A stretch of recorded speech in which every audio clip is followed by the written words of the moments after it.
Hello once again, friend. And in this part of this video series of endgame drills, uh, we'll look for king and pawn endgame outside pass pawn, outside passer. We have seen, we have gone through many other drills in my previous video. If you want to watch from the basics, there are other videos like part 1, part 2, part 3. This is part 4 and the progressing to the deals of progressing through the deals of the chess.com. So in this drill, king and pawn and game outside passer, it is saying that pay attention, master this position against the engine and you will be sure to win most pawn up endgames against mortals. The normal method in positions like this is to use your extra pawn to distract the enemy king.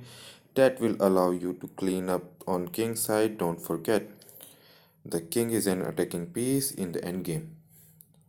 So let's start. So I have an extra pawn on queen side. However, I feel his king is a bit active than mine. So I think at very first I should activate my king. So for that I will play f3. f3 for faster movement of the king to give a pass for the king. Okay, f3. f3 he played. g5. To be honest, I really feel this is not a very good move. However, I'll keep going. King f2, king a3, and let's centralize the king on d4. That will be good. He's trying to take a position, but does it matter? Okay, I move b4. Please remember, for such kind of position, I played b4 first, then before playing a4. Why b4 is more important than a4? Because if I would have played a4 first, he would have played a5, blocking the pawn, and it will be very difficult for me. It would have been very difficult for me to play b4 then, because he could take the pawn, and I don't have anything to take back right now. So b4 allows me b4 stops any idea of a5. So I always suggest people in endgame that you should move the pawn that have no counterpart. That means the black pawn is not on b7 here, or any b file pawn of black is not present. So you should move b pawn first, then a pawn. Now I'll play a4, and he is moving. He's trying to exchange the pawn while I will try not to exchange pawn, because I will try to capture that with my attacking piece, that is king. So I will keep moving with b5 and think these pawns, by moving these pawn, computer made it easier for me to capture these pawn. Now these pawns are really near for me to reach by the king. So now I can go that side. I will go and capture these pawns. I'll capture this one is all again, and I don't think I will have to capture this pawn. I'll go for, I already have one passed pawn here. I can create there, but I'll start moving here, and I can create a passed pawn again here. Okay, so I can roll here to queen. Now I can create passed pawn here also. Is it going to be stalemate? No. Is it? Yeah, he have to move. I can make queen. I can make the queen.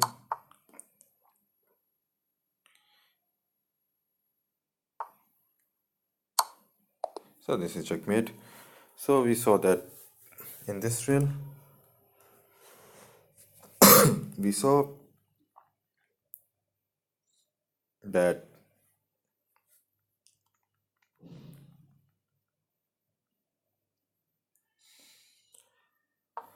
I created a pass pawn here by moving my queen side majority. Because I have more pawn on queen side, so majority means I have more pawns on that side. So queen side majority means I have more pawns on queen side. So by moving my majority of queen side, I try to create a pass pawn there. So he played king c7 to stop it.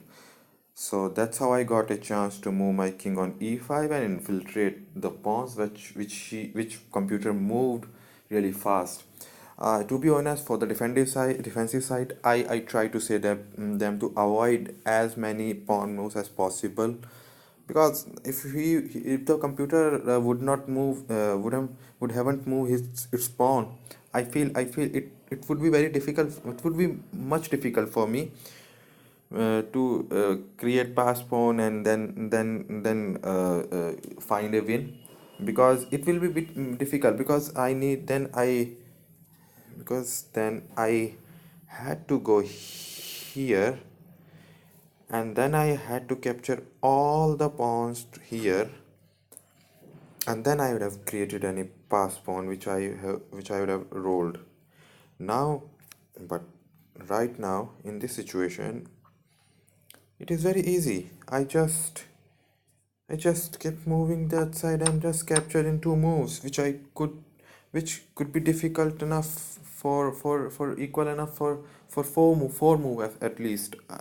I did it in two moves, so I really say avoid pawn moves if you are a defensive side. Keep your pawns as far as possible from your opponent's king, because your opponent will try to capture your pawn because you are defensive side. So let's move to the next drill. So what? How many drills have been completed? Uh, it is done. It is done, and it is done also. Okay, now this is the king and. Uh, the next drill is king and pawn end game.